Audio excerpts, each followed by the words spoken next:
She's a witch! It's a fair cop. Burn the witch! Oh! Terry Jones, R.I.P. Burn the witch! Hello. Chris Quinlan here, Melbourne Musos, Facechook Live, 6 o'clock. Ooh. Nick Cushen. Hello, mate. You're in Tamworth. Wow. Last week, you asked me about country beats. Yeehaw. I find adventure everywhere and friends with whom I'd like to share. This is my stop along the way. Don't really know how long I'll stay. I keep a close watch on this heart of mine. I keep my eyes wide open all the time. I keep the ends out for the tie that binds. Because you're mine, I walk the line. Burn the witch, burn! Daddy left home when I was 3 and he didn't leave much to more than me. Just this old guitar and an empty bottle of booze. Now, I don't blame him because he run ahead, but the meanest thing that he ever did was before he left, he went and named me Sue. Must have thought it was quite a joke, and it got a lot of laughs from a lot of folk, and it seems I had to fight my whole life through. Some gal would giggle and I'd get red, and some guy laugh and I'd bust his head. I tell ya, life ain't easy for a boy named Sue. Nick, I'm doing this all for you, mate.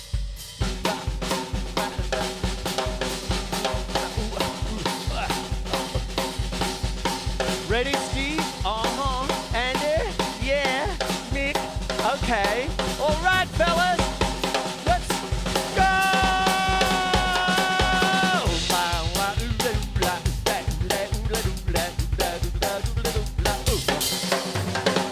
Hey!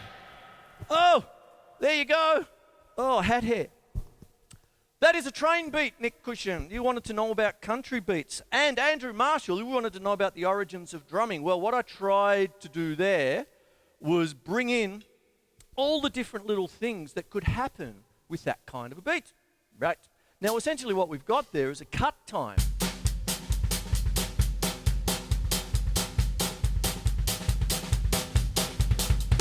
That kind of thing there. What a cut time is based on cut common time. Okay, so what you've got is basically your notes are cut in half. So a crotchet is thought of as a quaver and so on. So you might have 1 and 2 and 3 and 4 and 1 and 2 and 3 and 4 and, but then with a cut common it becomes 1, 2, 3, 4, 1, 2, 3, 4, 1, 2, 3, 4, 1, 2, 3, 4, like that, you see, cut common time. Punk and jazz is cut common time. Now I use the brushes. So Nick, I'm going to take you through the train beat, okay? And I did a couple of little tunes there. And what it is the first time I heard it, and I had no idea I was hearing it because I was about 6, was a TV series called, does anyone remember? It was in black and white in the mid-60s. So anyone of my age, was the little poppet coming home from school, parking yourself in front of the TV and watching Bugs Bunny and everybody else, McHale's Navy. But the littlest hobo. Does anyone remember the little dog or the dog and going around and all that sort of stuff? And the theme song was just, or the theme music. There's that. Now, what you've got there is 1 and 2 and 3 and 4 and 1 and 2 and 3 and 4 and you've got a single stroke roll, right?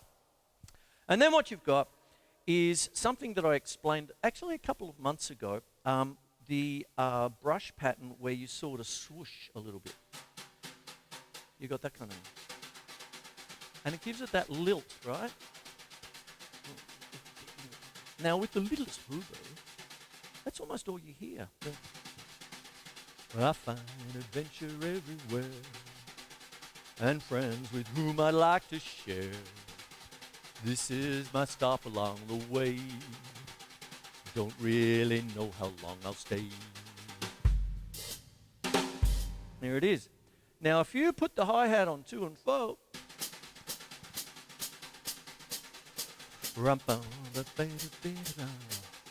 now we're going to the Man in Black. A little 2-field, light, very light bass drum, feathered. And you get that lilt. You've got to get that lilt in there. You can't just go,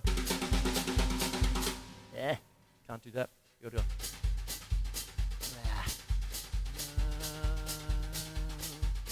Johnny Cash. Keep a close watch on this heart of mine. Keep my eyes wide open all the time. The end's out for the tie that binds. Because you're mine, I walk the line. There you go. That's a train rhythm. Now, let me tell you the history of that with country music and American folk music in general, and especially Johnny Cash and all that. Freight trains during the Depression years and all this sort of stuff you get from one state to the other by hopping the freight train. And all you would hear was chukka-chukka, chukka-chukka, chukka-chukka, chukka-chukka, you know, sort of thing. So if you had your guitar with you, you can't really play, you know, oh, baby, I love you, but you took my dog and my ute and all that sort of stuff. When you were doing things like that, it just became shukka-chukka-chukka, and you just started to play along to the rhythm, right?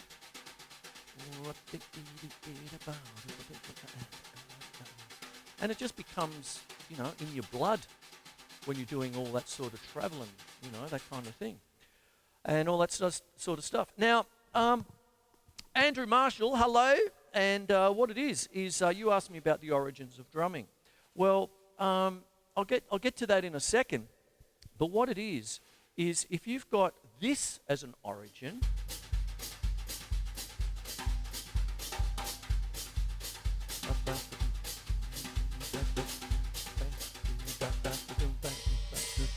well, that would get into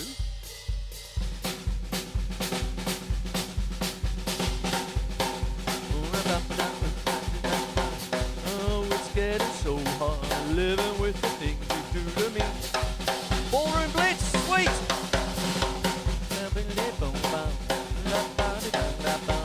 Now, that's what you got there, and you still got the lilt with the sticks, right? So you got.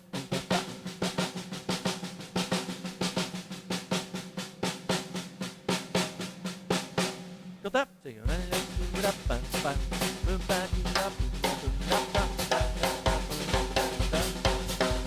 And have a look at that. I'm starting to go into New Orleans stuff. Some people could call this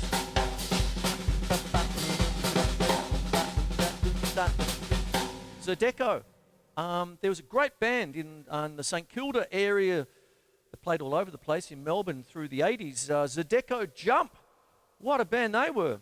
They used to, I'm going there tonight, but the Espy, they used to play the Espy all the time. Okay, Susie Cupid doll if you're watching. There you go. And yeah, Zydeco Jump if you remember them. But it was that kind of...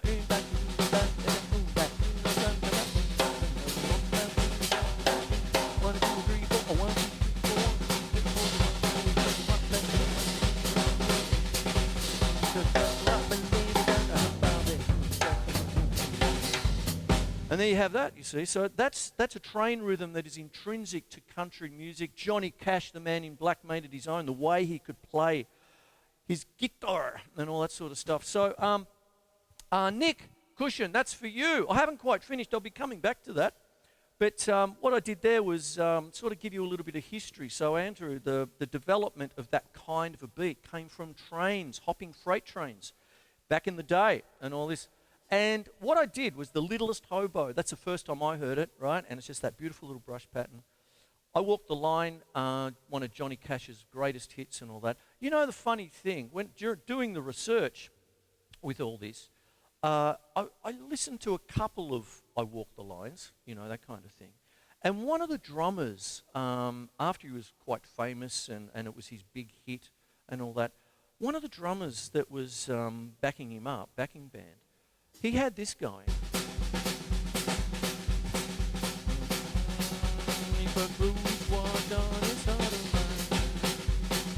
But he was doing this.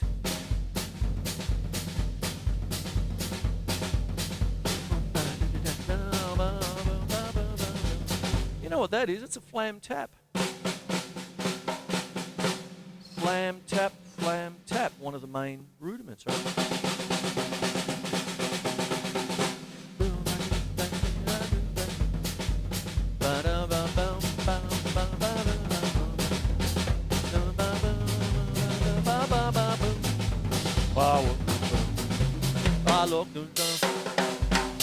There you go. So that's a little bit of that. So Nick, thank you for asking that last week. Last week was the tribute to dear Neil Peart, or Neil Peart, if you want to say that. And so that's all I was focused on last week. But this week, you're up. There you go. So that's a little bit of the countryside. Everything else, you actually mentioned twangy rock. Well, you're probably right. But the train rhythm is really characteristic of the style and all that sort of stuff. So have a great time in Tamworth. That joke you do. I got my band playing here tonight. We're on after the strippers and the dwarf throwing contest. That's a pisser.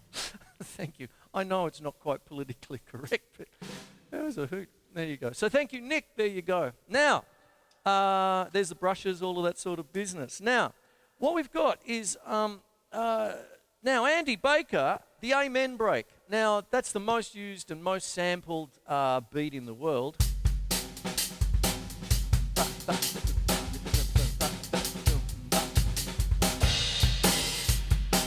Now, what happened is that's G.C. Coleman's beat.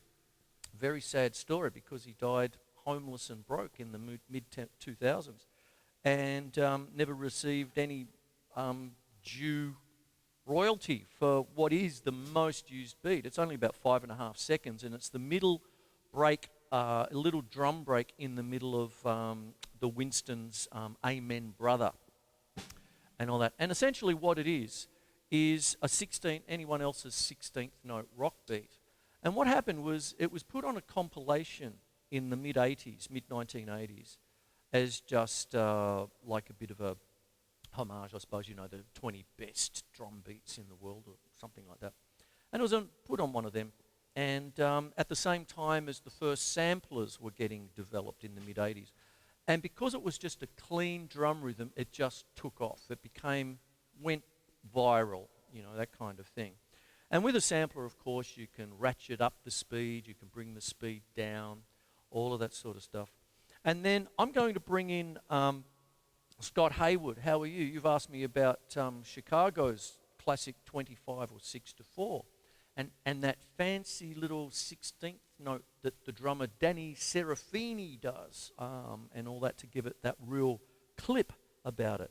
So I'm going to explain both pretty much at the same kind of time. We know a thing in recording studios these days as quantizing. Okay, you can take anything digital and mix it around and do whatever you want with it and all that sort of stuff.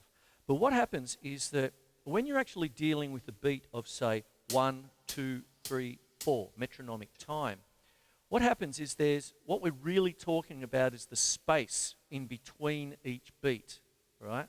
So what happens is if you're playing a beat,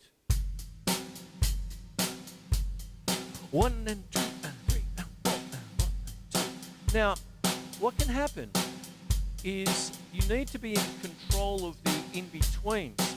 And this is why it's so important to count aloud, because if you're going, oh, yeah, I think I got a 1 and 2 and 3 and 4 and 1 and 2 and 3 and 4, and you wonder why you don't get gigs, But if you're actually sort of 1 and 2 and 3 and 4 and 1 and 2 and 3 and 4 and 1 and 2 and 3 and 4 and 1 and 2 and 3 and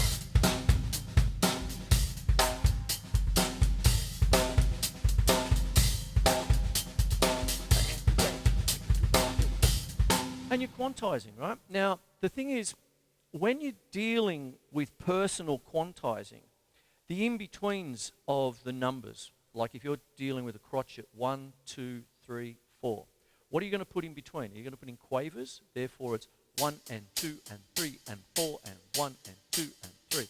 Notice the emphasis, 1 and 2 and 3 and 4.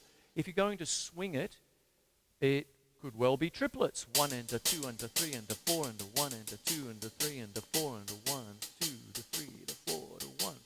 If you're going to be a little bit more bitey, 16th notes, right? 1 and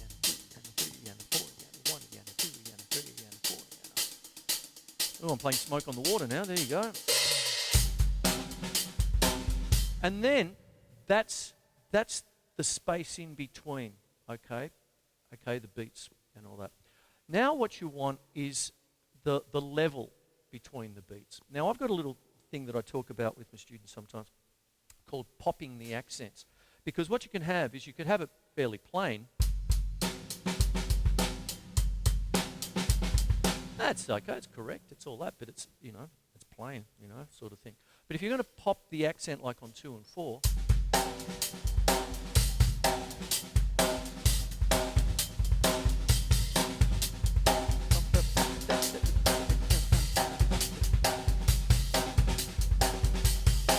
and now Magda, I can bring you in because the other week you were asking me about ghost notes, and that's exactly what I'm doing. Little peppery fellas in between the main backbeat and all that sort of stuff. And what I'm doing is I'm putting a little bit of a rim shot in there for the 2 and the 4, or particularly any of the particular accents. Now, the Amen break, G.C. Coleman, is arguably the most important beat in contemporary music because it's been sampled forever, right? Now, the thing about it is you can also play it, of course, you know.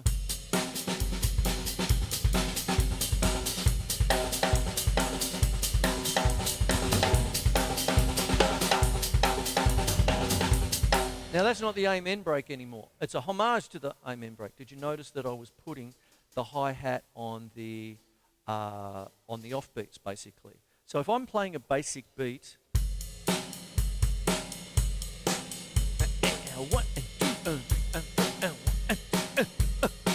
notice that what I'm doing with even my voice, right? And the witch!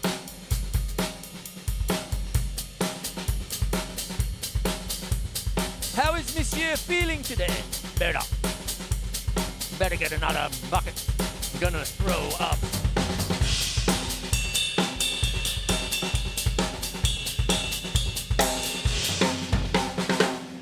Willis Warwick!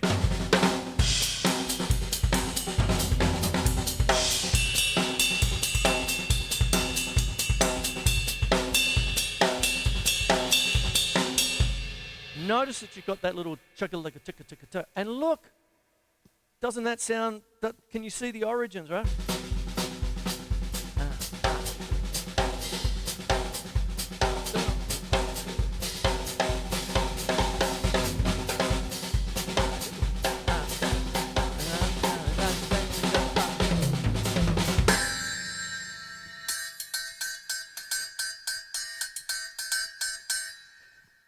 Do you see how it works?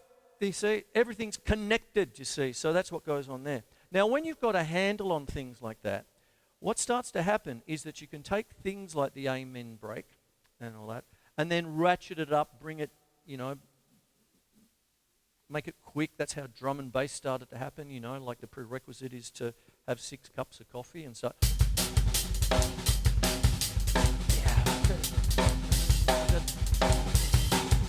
One of the greats for this is David Bowie's drummer on the Earthling album, Zach Alford.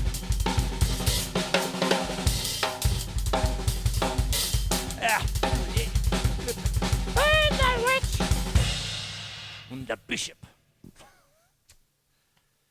Tezza, Terry Jones, God help me. That's my youth right there. Anyway, so what it is Zach Alford, David Bowie, and not far off having the anniversary of David Bowie's passing early Jan in 2016. And what happens is that Zach Alford was basically, you know, Amen breaking with 4 litres of coffee, you know. And there's a lot of paradiddles in there, right?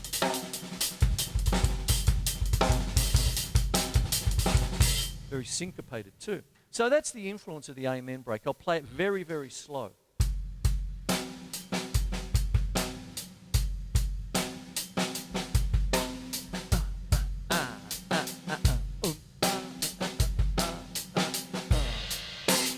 That's what it is, you see. It's all over YouTube. Just go and just type it in. You'll get 100 drummers doing the amen break. But I wanted to do something that's slightly different by bringing in the influence and the timeline, because that goes to you, Andrew, about the origins of drumming and all that. Well, this is an origin of the style. Now, if you want to practice this kind of playing up, going back to my misspent youth, dear old teacher Harold got me to play through this book. Oh boy, The Drummer's Cookbook by John Pickering. Look how old this thing is. This is my original from 1974. And if you want to do John Bonham's 16th notes, if you want to do the amen break, you want to ratchet it up and sound like Zach Alford playing with David Bowie, look at this. What's this? Up to exercise 266, if you don't mind, umpire. A couple of 8-bar phrases. Then in chapter 2, all based on that one there. And then it just keeps on going. Mamma mia, I had to play this book for months. And it is all based on that kind of 16th note. Bum, ba, ba, ba, ba.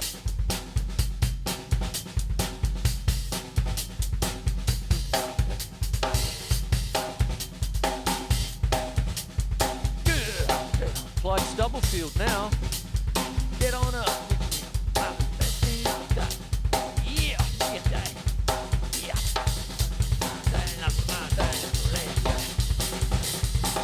I'm French. Why do you think I have this outrageous accent, you silly king?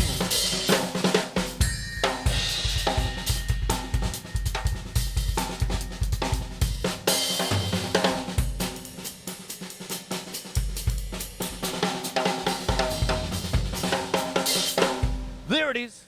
And that's what goes on there. So, that's the drummer's cookbook there. And what happens now is I better get a slight move on, because I'm going to try and stay on time, because I've got places to go and people to see and all this sort of business here. But Scott Hayward, Chicago, 25 or 6 to 4. The meaning of the song is when you have writer's block at 25 or so to 4 a.m. in the morning. And what happens is you've got dun-da-da-da-dum, dun-da-da-da-dum, dun-da-da-da-dum,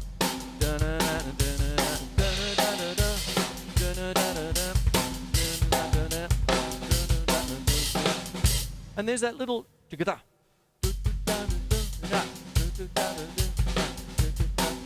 is it A minor to G to F to E? It's an Andalusian cadence, is it not? Something like that. But anyway, that's a guitar thing. That's out of my brief is what it is. So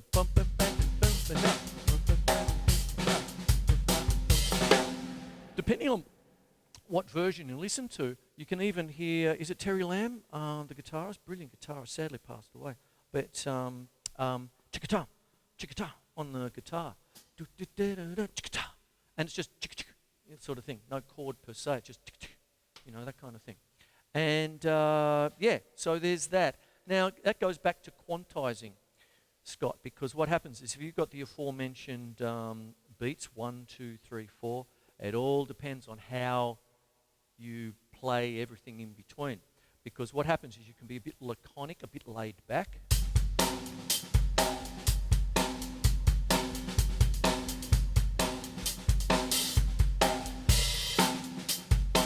See, I'll lay back a bit, I won't do the rest of it. But then I'll be a little bit more tight, right?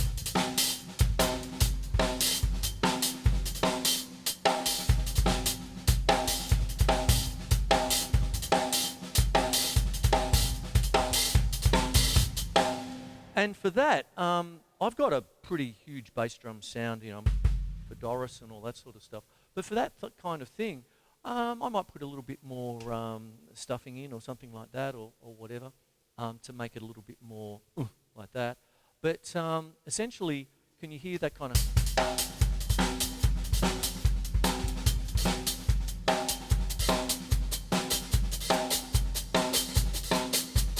It's nervy, coffee, that kind of thing there. So with 25 or 6 to 4, it also comes into the amen break, and and the way that things build up, in the sense that it's like dun dun dun dun dun ba-da-bop. And you've got to remember, Chicago had the most awesome horn section, and when you listen to that, they're so tight. You know, down, down, rap-up-up, go have a listen. It's brilliant. So, the drummer is Danny Serafini, great drummer. I believe I have an old Modern Drummer magazine there where he's on the cover. When Chicago, if you leave me now, take a farewell part of me. Oh, woo-hoo-hoo. Whatever that song was. Ah, the classic Gold 104 FM kind of. There it is there. Anyway, there you go. So there's that. Now, I better get a move on here. And there we go. Now, Andrew, the origins of drumming. Apparently, as far as archaeology, archaeology and all that sort of stuff, drums seem to have been found in the Chinese civilization way, way back when, like talking like thousands of years and stuff.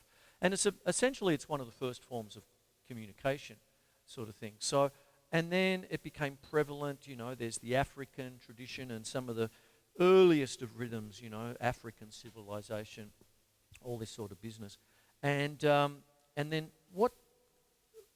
how it works is it did become a form of communication, right? So with the tribute last week for Neil Peart and all that, I did this, I just did it before. That's Morse code. And what's Morse code, right? Drums speak, that kind of thing. So you hear it, and it's the way, some people could call it the bush telegraph or whatever it might be, but the thing about it is you can hear a drum across a valley.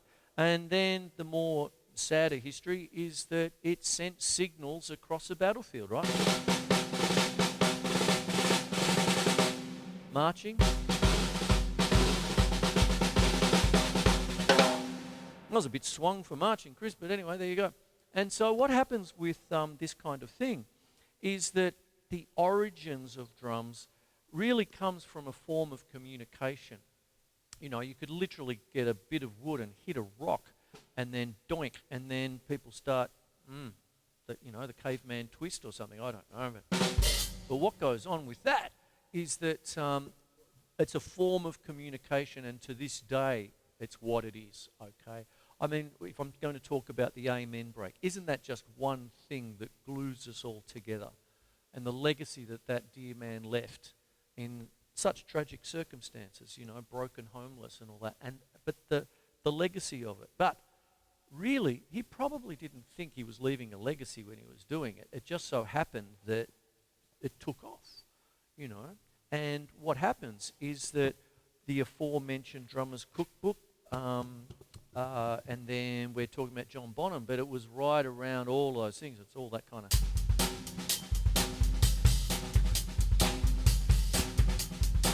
That was in every second American cop show, wasn't it? Wasn't there a time when just about every Dirty Harry film with Clint Eastwood started off with waka chicka waka chicka? Lalo Schifrin was the guy there who was who did the music for all the Dirty Harry films. It was always Barry White. Hello, all that sort of stuff. Anyway, I better start thinking, I'm already there. That went quick. Anyway, I haven't finished yet. Marcus, you lovely double dipper. I'm coming to see you tonight and all that sort of stuff. We're meeting up tonight afterwards, and that's fantastic. You've asked me about 3 things that makes up a session musician. And first thing I shot straight back and went, who, me, a session musician? You've got to be kidding. I'm not in that scene. Nope. I'll leave that to that click over there. Kind of thing. But if you're going to ask me about the 3 main things, the first thing is the skill set, right? You need your skills, right? You need to know what all your beats are. If someone's going to ask, first and foremost, if you're going to do a session, you're getting asked to play because of who you are, right? Now, not who you are as far as, working the scene and networking and all that. Who you are as a musician, the way you play. Someone liked the way you play, all right? So the main thing is, of course, go in and be yourself, because that's what you're getting booked for. Be who you are. Don't be anybody else. But the thing about being who you are is being who you are can be many things. if you've got a skill set, right? So the thing is, I've been hamming it up a little bit here with country, you know. Dad left home when I was 3 and he didn't leave much to Ma and me. No.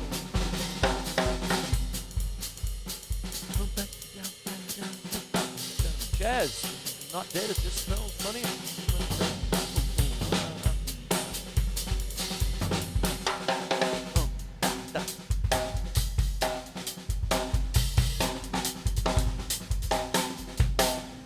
You got to know all these beats, right? Sort of thing. So, you know, and then, you know, like.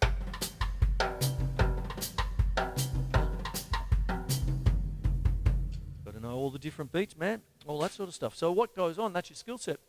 And then be ready to change at a moment's notice, your adaptability. Now, Marcus, this is exactly what happened to us at the session that we did together a month ago with Reggie.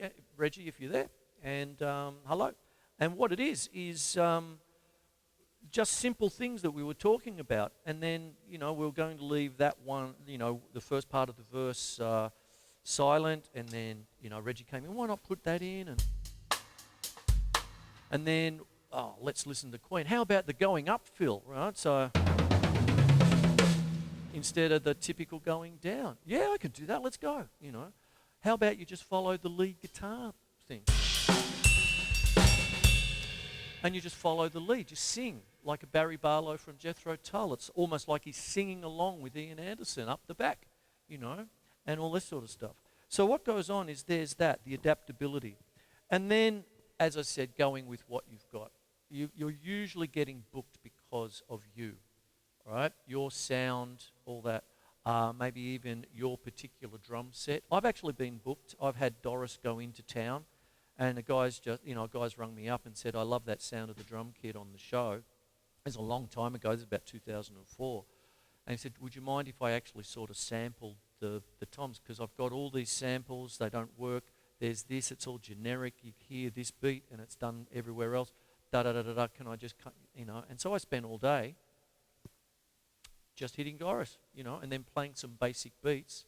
And basically, I'm wondering if I'm the dude who got sampled for that particular scene, all that sort of stuff. So that's one of the things, you see. So there it is there. Okay, so I'll start to wrap everything up, I suppose. But what I've got is I'd like to thank everyone who's asked questions. I've done it fairly quickly tonight and all that. And it's been a sad bunch of weeks. I think, you know, like I'm still feeling, you know, Neil Peart's loss because, like, and now Terry Jones of Monty Python. I'm talking about our youth, you know, whether it's music or just laughing. But I just can't be morbid anymore. The thing is, so much joy. There's so much joy they left us, you know, that kind of thing. So, you know, there it is. Nick, country beats. Well, the train beat, mate, there you go. So there it is. And the way it morphs in. One other thing is if you're going to do this,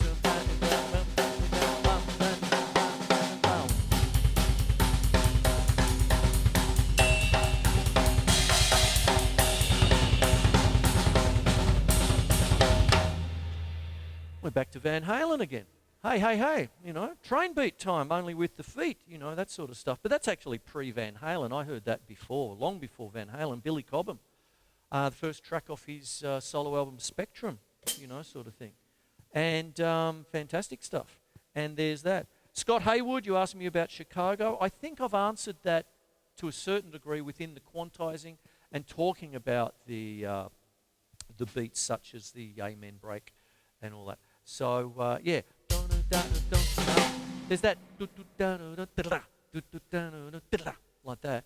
But really, have a close listen. There's on the guitar as well, you know. So it's all in. You just don't leave it to the drummer and all that. Sometimes it's all in. You all got to lock in, you know, sort of thing. It's very important, sort of stuff. Andy Baker, you were the guy who asked me about the Amen break. There it is there. And Andy, there you are. And Marcus, the session musician, I finished off with your good self, and I'm seeing you in about an hour. Oh, there's one thing you asked me about. My favourite session. Okay. Well, I know that you're probably asking in terms of me going into the studio and doing a drum break or doing a track for drums and all of that sort of stuff. No worries at all. And our session last month was wonderful. But really, probably the most heartwarming, beautiful session I did is actually a little bit different than probably what you're thinking. I was just starting the show. I was no one. I was nobody. I was a P in the Melbourne scene, all this sort of stuff. And I just caught a little break with getting a dinky show I wanted to call Melbourne Musos up when this brand new community television station was just starting up at the beginning of 1995. I went in, I vacuumed carpets, I learned about cameras, I did this and I did the other. And then I got the go-ahead for 6 episodes, just 6, that was it. That was going to be it in 1995, at the start of 1995. I talked to the boys in the band, Zappa Instrumental, that we were getting together and we were working on this, and they became the de facto backing band of the show. And so we started to string together these 6 episodes, right? And all well and good, everything's going fine. And then I got asked to play a musical, right? And once again, skill set for sessions, learn to read, sort of thing. So I had to do this theatre production. And one of the main characters was played by none other than a wonderful man by the name of Richard Piper. A lot of you might know because he's quite the famous Australian actor. He came out from England. He's a Barnsley boy, and all that sort of stuff, where Kess was written, the book Kess. Anyway, what it was we got to talking in the after drinky poos department and sort of thing. Man, I love Zappa and all that. Next thing I know, we've done a session at where I was living at the time in Yarraville, and basically I decked out my kitchen with curtains and all that. And I'll put it up. It is on YouTube, and it's Richard Piper plays Willie the Pimp. You have to just type in Melbourne Musos, Zappa Instrumental, Richard Piper plays Willie the Pimp, or just say Richard Piper plays Willie the Pimp and it'll come up. And that was a real break. It was a joy to do. Everyone was on form. To this day, I sit down and if someone says, when was your first break? Well, I've had a lot of good things happen, sad things happen. We all go through all the ups and downs of everything. But Markus, I'd have to put that down as soon as Richard, with his warmth and, he's a larrikin and is lovable, absolutely brilliant man. And just his charisma and all that sort of stuff. And he left me with a break. I caught a break. And when the managers came in, oh, well, what's your ratings? What are you doing here? What's going on? Well, because I had Richard Piper, there was Alan Zavod. And they got on like a house on fire. When the managers came and said, well, what's this show here? What's this thing here? Whoa. I said, well, I've already had Richard Piper and Alan Zavod. Oh, when do you want me on? And then it's Terry Bozier. Everybody else that I'm so humbled to have had on the show, but that was the moment. And it was that afternoon in my kitchen. Why do all my girlfriends spontaneously combust? I better do it. Why do all my girlfriends spontaneously combust? Well, I don't know, Chris. Go and watch it. It's brilliant. It's still, to this day, likely my favourite episode. And that session that we did, sort of thing. Brilliant. Anyway, I'm off. I hope you enjoyed everything that I did. I've gone over time, but that's okay. Love you all. Thank you, everyone. Thank you, Nick. Thank you, Scott, Andy, Markus, Andrew. I hope I answered all your questions. If not, I'll give it another crack next week, hey? But what it is I'm off to the SB. There you go. And what it is I think I've covered everything. So that's all terrific. Amen, break, blah, blah, blah, blah, blah. Okay. Burn the witch! Okay, take care. I'm out of here. And I got to have another beer.